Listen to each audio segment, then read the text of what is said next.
Satyabhama institute of science and technology, Chennai.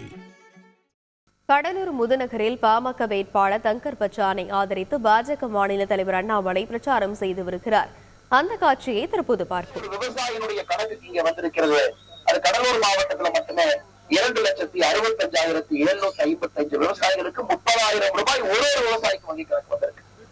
Mudra கடன் திட்டம் இந்த ஒரு மாவட்டத்திற்கு மட்டும் 6,935 கோடி ரூபாய். ஐயா, நம்ம பேசிக்கிட்டே போலாம்.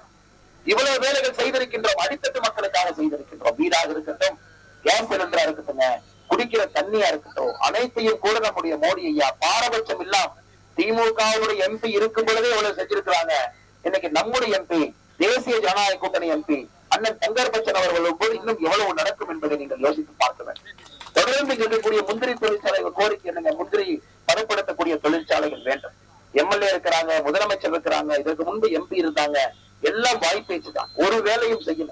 ஆனா இன்னைக்கு தங்கர் பச்சன் அவர்கள் வந்தால் முந்திரி தொழிற்சாலையிலிருந்து விவசாய பெருமக்களுக்காக என்னென்ன வேண்டுமோ அனைத்தையும் செய்வதற்கு தயாராக இருக்கிறார். திமுக காரங்க வருவாங்கம்மா, அவங்களுடைய போலி வாக்குறுதியை தூக்கிட்டு வருவாங்க. அவங்க வருவாங்க, போலி வாக்குறுதியை தூக்கி கொண்டு வருவாங்க. 2021 சொன்ன 511 வாக்குறுதிகளை எதுவுமே செய்யலீங்க. வெறும் 20 மட்டும் தான் செஞ்சிருக்கிறாங்க. பெட்ரோல் டீசல் 5 ரூபாய் 4 ரூபாய் குறைப்போம் என்று சொன்னார்கள், எதையும் குறைக்கல. ஆனா சொல்லாத மோடி ஐயா குறைச்சிட்டு இருக்காரு. 3 முறை குறைத்திருக்கிறார். சிலிண்டருக்கு 100 ரூபாய் மானியம் திமுக சொன்னாங்க, அதையும் செய்யல. மோடி ஐயா சொல்லாமல் செய்து கொண்டிருக்கின்றார்கள் மானியம் கொடு. திமுகவுடைய தேர்தல் அறிக்கை என்பது வெற்றறிக்கை, அது ஒரு பொய் அறிக்கை. ஆனால் அது யாருமே காது கொடுத்து கூட கேட்காதீங்க. இன்னைக்கு தங்கர் பச்சன் அவர்கள் பெரிய ஊருங்கம்மா. கடலூர் என்பது பாராளுமன்ற தொகுதிங்கிறது பெரிய பாராளுமன்ற தொகுதி, சின்ன தொகுதி. எல்லா இடத்துக்கும் அந்த நாள போக முடியாது. ஒரு பாராளுமன்ற வேட்பாளர் 20 நாள்ல எத்தனை இடத்துக்கு போவாரு?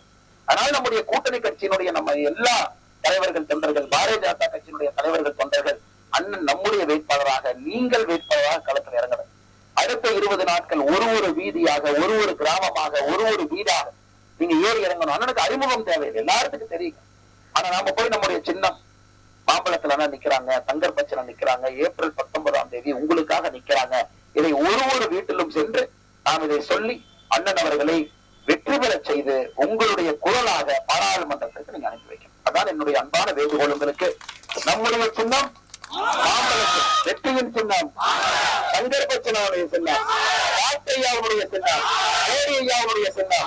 ஆனால் மறந்து விடாதீர்கள் சகோதர சகோதரிகளே, அண்ணன் தங்கர் பச்சனுடைய வெற்றி ஒரு பாட்டாளிகளுடைய வெற்றி, சாமானிய மனிதர்களுடைய வெற்றி. சாதாரணமா கிராமத்துல அரசியலிருந்து தூரத்தில் இருக்கக்கூடிய வெற்றி அண்ணன் தங்கர் பச்சன் அவருடைய வெற்றி. மறந்து விடாதீர்கள், மறந்து இருந்து விடாதீர்கள். ஏப்ரல் 19ஆம் தேதி கடலூருடைய அரசியலை மாற்றுவதற்கான தேர்தல் அது. அண்ணன் அவர்களை நிச்சயமாக நாம் வெற்றி பெற செய்ய வேண்டும் என்கிற அன்போடு கேட்டுக்கொண்டு, வெயிலை பொருட்படுத்தாம பெரிய தாய்மார்கள், பெரிய கூட்டமா தாய்மார்கள், மகளிர்கள் வந்திருக்கிறேன்.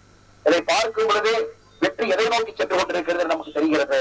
அண்ணன் அவர்களை வெற்றி பெற வைங்க. அதே நேரத்துல பாருங்க, இங்கே நம்முடைய கூட்டணி கட்சியினுடைய தலைவர்கள் பேரையெல்லாம் சொல்வது என்னுடைய கடமையாக கருதுகின்றேன். பாட்டாளி மக்கள் கட்சியினுடைய மாவட்ட செயலாளர் அண்ணன் முத்துகிருஷ்ணன் அவர்கள் பாமக வேட்பாளர் தங்கர் பச்சானை ஆதரித்து பாஜக மாநில தலைவர் அண்ணாமலை பிரச்சாரம் செய்த அந்த காட்சிகளை பார்த்தோம்.